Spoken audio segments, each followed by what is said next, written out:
Om Namo Bhagavate Vasudevaya. Om Namo Bhagavate Vasudevaya.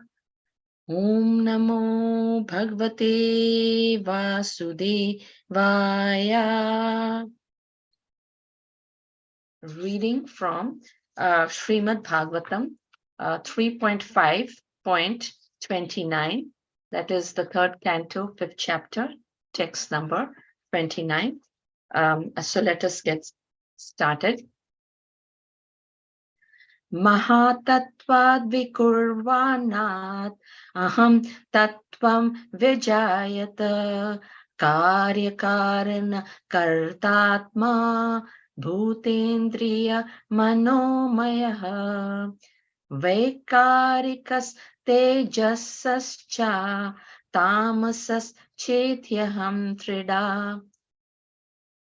Again, mahatattvat vikurvanat aham tattvam vyajayata karyakarana kartatma bhutendriya manomaya vaikarikas tejasascha tamasas chetyaham tridaha.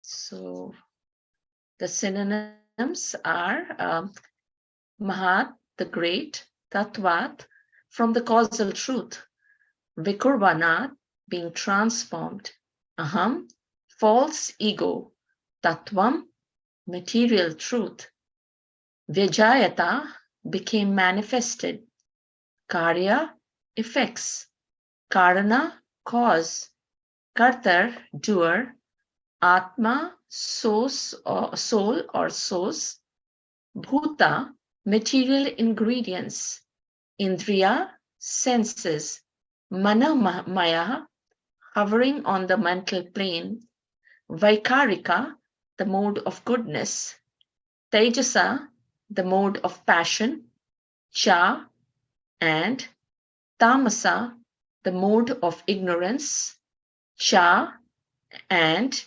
Iti, thus, Aham, false ego, Trida, three kinds.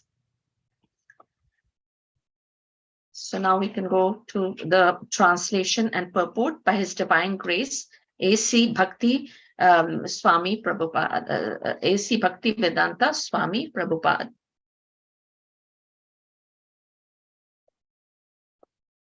Mahatattva, or the great causal truth, transforms into false ego, which is manifested in three ways: cause, effect, and the doer. All such activities are on the mental plane and are based on material elements, gross senses, and mental speculation. The false ego is represented in three different modes: goodness, passion, and ignorance. Purport: a pure living entity in his original spiritual essence is fully conscious of his constitutional position as an eternal servitor of the Lord. All souls who are situated in such pure consciousness are liberated, and therefore they eternally live in bliss and knowledge in the various Vaikuntha planets in the spiritual sky. When the material creation is manifested, it is not meant for them. The eternally liberated souls are called Nitya Muktas, and they have nothing to do with this material creation. The material creation is meant for rebellious souls who are not prepared to accept subordination under the Supreme Lord. This spirit of false lordship is called false ego. It is manifested in three modes of material nature, and it exists in mental speculation only. Those who are in the mode of goodness think that each and every person is God, and thus they laugh at the poor devotees who try to engage in the transcendental loving service of the Lord. Those who are puffed up by the mode of passion try to lord it over material nature in various ways. Some of them engage in altruistic activities as if they were agents appointed to do good to others by their mental speculative plans. Such men accept the standard ways of mundane altruism, but their plans are made on the basis of false ego. This false ego extends to the limit of becoming one with the Lord. The last class of egoistic conditioned souls, those who are in the mode of ignorance, are misguided by the identification of the gross body with the self. Thus, all their activities are centered around the body only. All these persons are given the chance to play with false egoistic ideas, but at the same time, the Lord is kind enough to give them a chance to take help from scriptures like Bhagavad Gita and Srimad Bhagavatam, so they may understand the science of Krishna and thus make their lives successful. The entire material creation, therefore, is meant for falsely egoistic living entities hovering on the mental plane under different illusions in the mode of material nature. So let's get started with the prayers. Om Ajnana Timirandasya Jnananjana Shalakaya Chakshun Militam Yena Tasmai Shri Guruve Namaha Shri Chaitanya Manobhishtam Sthapitam Yena Bhutale Swayam Rupa Kadamayam Dadati Swapadantikam Vanchakalpatarubhasya Kripa Sindhubhya Evacha Patitanam Pavanebhyo Vaishnavebhyo Namo Namaha. Jai Shri Krishna Chaitanya Prabhu Nityananda Shri Advaita Gadadhar Shivasadi Gaura Bhakta Vrinda. Hare Krishna Krishna Krishna Hare Hare Hare Rama Rama Rama Hare Hare.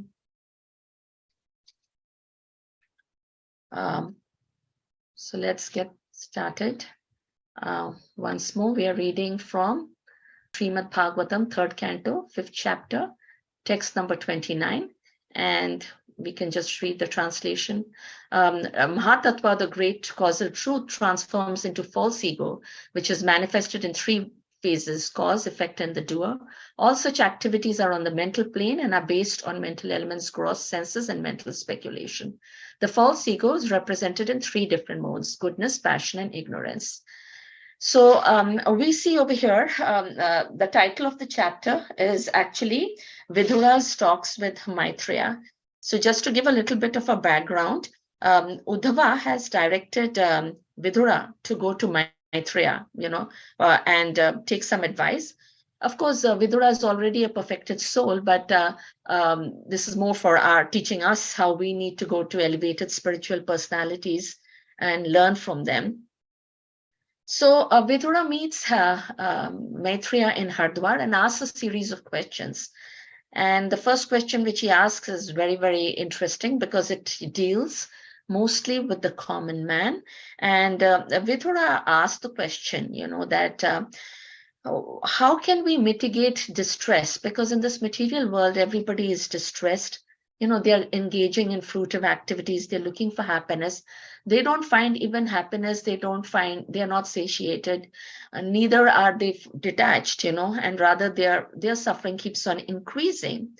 So what is the cause of all this? That was what is interesting question asked by Vidura to Maitreya. And that, and this purport a little bit connects to why are we really suffering. So you see that this talks a little about Mahatattva, and which is the sum of all material elements. It's not a very easy concept to understand. And as we know that scientists, they have had various explanations like Big Bang theory and all. But the thing is, it's really not that detailed as much as Srimad Bhagavatam is explaining, which Srimad Bhagavatam really explains these concepts in great detail to us. And what Srimad Bhagavatam is explaining is that material consciousness is actually generated by the Supreme Personality of Godhead. It's also facilitated by Him. in the beginning, actually, there was only Mahatattva, and it was a plenary expansion of Lord Krishna. And what happens is that the three modes of material nature came about through eternal time. Living entities appeared, and this whole sum total of matter is what Mahatattva is. And in the first part of the purport, Srila Prabhupada very nicely explains who a Nitya Mukta is. A Nitya Mukta is a person who is completely surrendered to the Lord. He's serving the Lord. He's an eternal servitor of the Lord, and they are already liberated. And they're not in this material plane, they're in the Vaikuntha Lokas, because they're very elevated souls, and this material creation is not meant for us. Actually, there are two kinds of living beings. It's explained. One is Nitya Baddha and one is Nitya Mukta. So we conditioned souls, we are falling under the Nitya Baddha category because we are not yet fully liberated. And what really the Nitya Muktas, of course, what they do is that they are eternally serving Lord Krishna. And they're also looking about everybody, in an equal light. Because like, for example, in Bhagavad Gita, it said that the humble sage, by virtue of true knowledge, sees with equal vision a learned and gentle Brahman, a cow, an elephant, a dog, and a dog eater. Because what they're seeing is they're not seeing the outer covering. They're just seeing the pure soul within everyone. Whereas we who are Nitya Baddha, we've still not fully surrendered to the Lord, but what we are conditioned souls. And, what happens to the Nitya Baddha is we do see differences between people. We've not yet reached that kind of thing. So the goal is to go from the Nitya Baddha stage to the Nitya Mukta stage, actually. And the next part of the purport, Srila Prabhupada very nicely explains that the material creation is meant for rebellious souls who are not prepared to, accept the subordination of the Lord. And, this false ego, this spirit of false lordship is called false ego.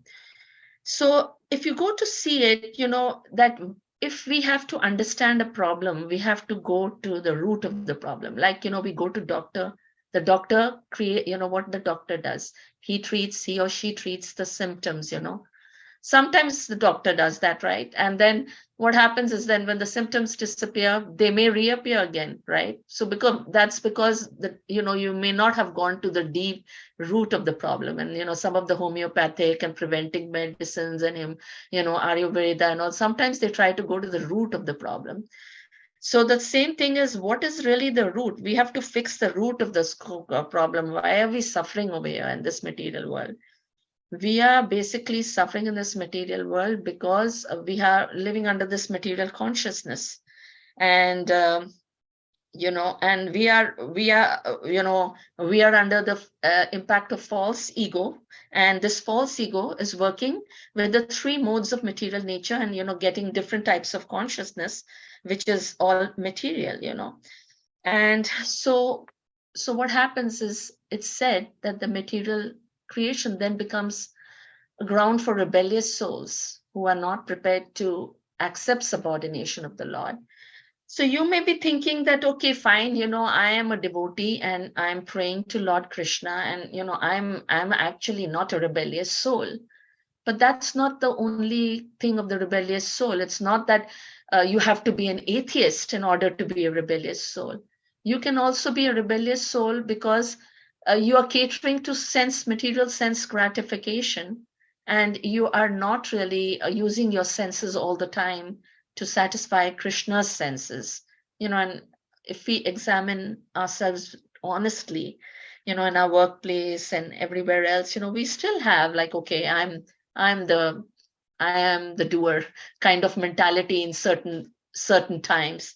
So that is which is keeping us entangled in this material world.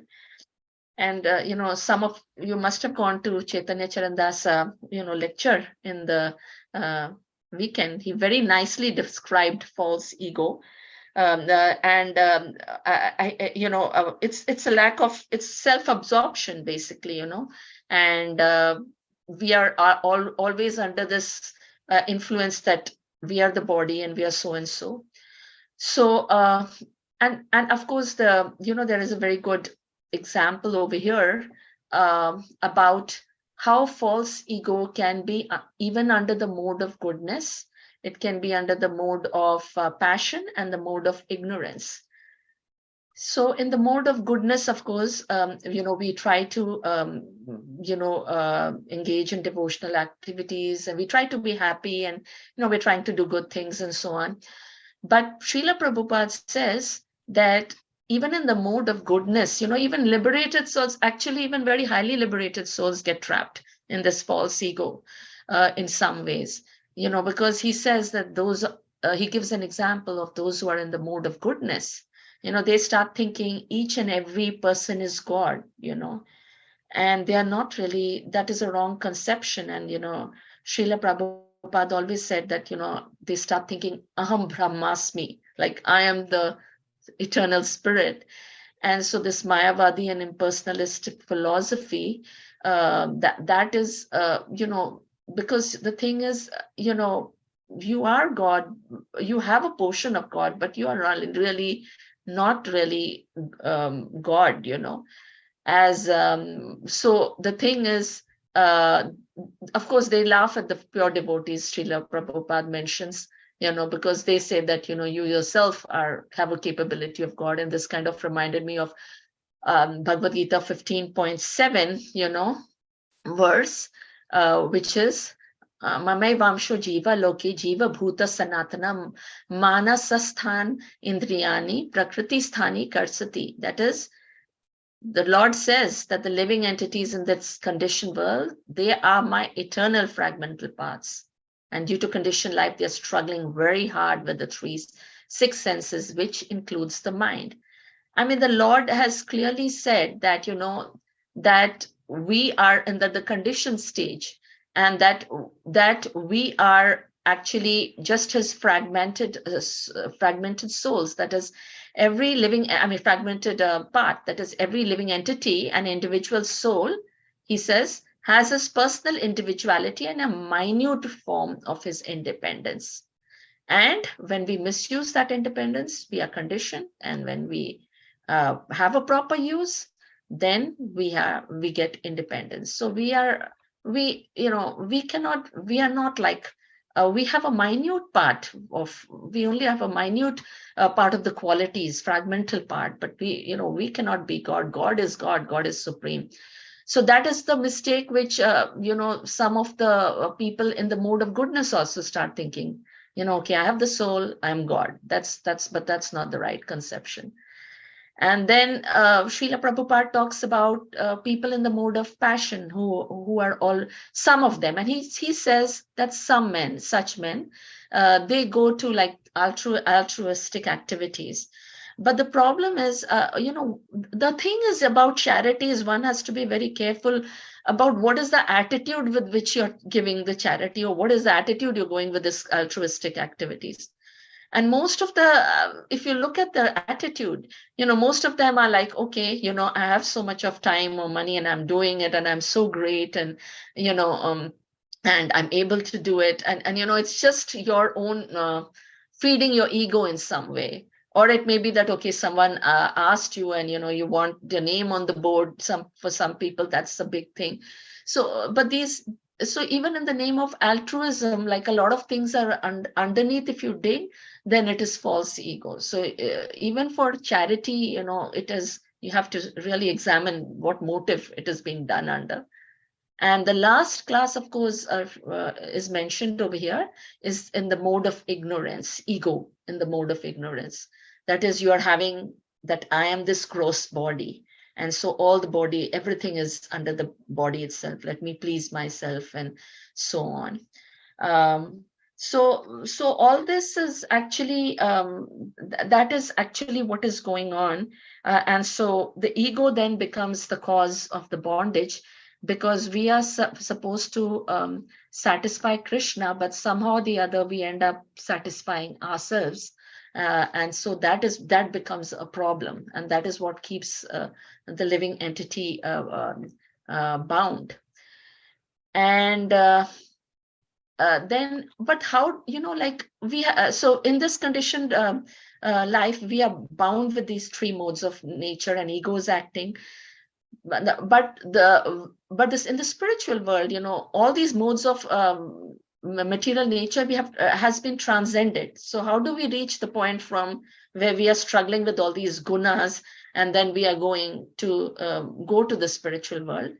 And Krishna also says that Lord Krishna says that in Bhagavad Gita 7.14, that is, Devi hi isam gunamai mam maya duratya mam eva ye prapadyante mayametam tarantite. He says that this divine energy of mind, consisting of the three modes of material nature, is difficult to overcome. But those who have surrendered unto me can easily cross beyond it. So Lord Krishna says the only thing is really surrender. We are being tied these gunas, which is ropes, and ropes of maya or illusion. These three modes of material nature is actually maya, actually. So he says that we have to get out of this, and this purport actually ends that there is no doubt that Vishnu is the deliverer of liberation for everyone. Lord Shiva is saying this. And so that is, and even in our purport of today, Srila Prabhupada mentions, is that, there are these false egoistic ideas, but what happens is that if we take help from these scriptures, like Bhagavad Gita and Srimad Bhagavatam, if we take shelter of these scriptures, then what happens is we start understanding Krishna little bit by little bit, and then we can get out of this business of false ego and the three modes of material nature. That is the only way. And what is really needed? One is that devotional service is needed. Devotional service, our service is needed, actually, and humility is needed. The humility is very, very important. And again, like Chaitanya Charandas was saying, what is humility? He was defining it as false ego rejected. You reject false ego, and also, or a lack of self-absorption. Always absorbing yourself in the bodily concept. So the thing in this purport is mentioned, of course, Bhagavad Gita and Srimad Bhagavatam, and surrendering, in a way, surrendering to the Lord, and all the time, thinking of the Lord, doing the activities, service in a humble mood, that helps. Humility is important. It's in Chaitanya Charitamrita Adi 17.31. I just read it. This is very famous one. One who thinks himself lower than the grass, who's more tolerant than a tree, and who does not expect personal honor, yet is always prepared to give all respect to others, can very easily chant the holy name of the Lord. So the name of the Lord is also a deliverer for us in Kali Yuga. But the thing is, the more humble you are, the more easily you're able to chant, actually. And this is not an easy position to get into. It takes a lot of self-introspection, takes a lot of practice. It doesn't. So every day we just have to endeavor to go, step by step. And so we see that these are the, and that is what Lord Chaitanya gave us, the chanting of the holy name, compassion for others, serving the Vaishnavas, those things he gave us, and we have to go with that. So I always, personally, Bhagavad Gita ends with like surrender, surrender to Lord Krishna. And sometimes you think, okay, how exactly can I surrender? And so in the preface of Chaitanya Charitamrita, Adi Leela, they give 6 points of surrendering process. What really is surrendering to? What does it mean? Surrender to Krishna. So the 6 points, if you really meditate upon it, one is accept things favor. It's over here. I'm going to highlight it. Accept things favorable for discharging devotional service. So if there are some things that are good, that is facilitating that, then you accept it. Then you reject things that are not favorable, then always firmly believe in the Lord's protection. This is very difficult, because the thing is, when we find that we are not getting what we want, we think that somehow the Lord's protection is not there. Or when we are in distress or some trouble times, we think the Lord's protection is not there. But actually, the Lord's protection is always there, and it's always there for a purpose. Even the difficulty is there for a purpose, for our own purification, because we are this world is like Srila Prabhupada used to say that is like a prison, right? And we are, or even like a hospital, like where we all have to get better. So we have to purify ourselves. So even in difficulties, always, believe firmly in the Lord's protection, and then feel exclusively dependent on the mercy of the Lord, and have no separate interest separate from the interest of the Lord. And the last one is feel oneself meek and humble. And this meek and humble is not that, you always go, and of course it is part of it that, you speak humbly to everyone and, give respect. But the meek and humbleness is mostly like an internal thing. When it comes internally, it will be visible externally. Otherwise, if you're doing it externally and not internally, it looks very artificial. Sometimes you hear people saying really humble things, but but then the deeds are not there. So that is the thing is that one has to feel that, and even this is even for me, like, I think this is for all of us, is that first the cleansing has to happen internally. Then you become meek and humble when you realize that you're totally surrendered and Lord Krishna is really everything, and that everything that you're doing is, Lord Krishna is facilitating that, and that you really can't even breathe without, the permission or the grace of Lord Krishna. When you reach that, and really, if the whole day when you're aware of it, and like the elevated devotees, then automatically you become meek and humble. And then, so what you say is what you do, and then that's when everything falls together. So so this is what, like, surrendering is. Where I was reading surrendering, suddenly I actually remembered from Ramayana Shabri, how her guru told her that Lord Ram will come after so many years, and she waited and waited and waited every day for so many years. She never lost faith, and Lord Ram came. She could have given up. She could have said, "Oh, just Guru said something, fine." For so many years, every day I'm waking up, waiting, preparing for Lord Ram. But the thing is, in the end, he came. Why? Because she was a fully surrendered soul. So that is how. That is how. The point of surrender takes time. It takes time, and it takes a lot of purification before. But it can be done, and with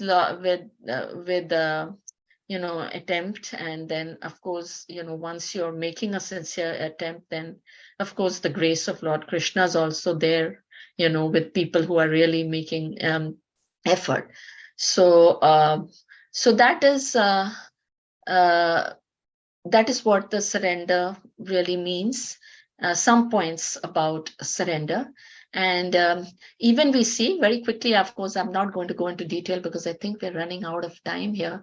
But even we see in the, in Srimad Bhagavatam, Gajendra's story is explained, where Gajendra is caught, in the mouth of a crocodile, and for 1,000 years he struggles, getting off. But the thing is, finally he realizes, okay, I just have to surrender. And then, his prayers are so beautiful, really.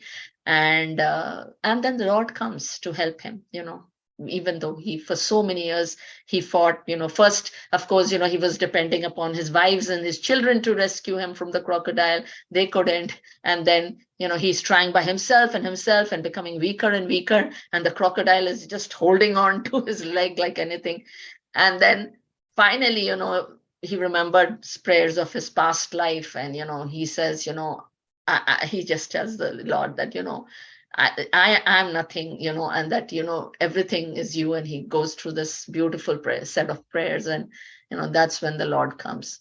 So again, going back to this particular purport, of course, is this talking about why we are suffering because of our false ego, which is there, and then which, when interacting with different modes of material nature, it's resulting in different types of material consciousness. And Srila Prabhupada then, to summarize, talks about Nitya Muktas. He talks how the modes of natures are entangling us, and false ego also, and then how we have to get above that by reading the scriptures and so forth. So that's all I had. Anybody has any comments or questions?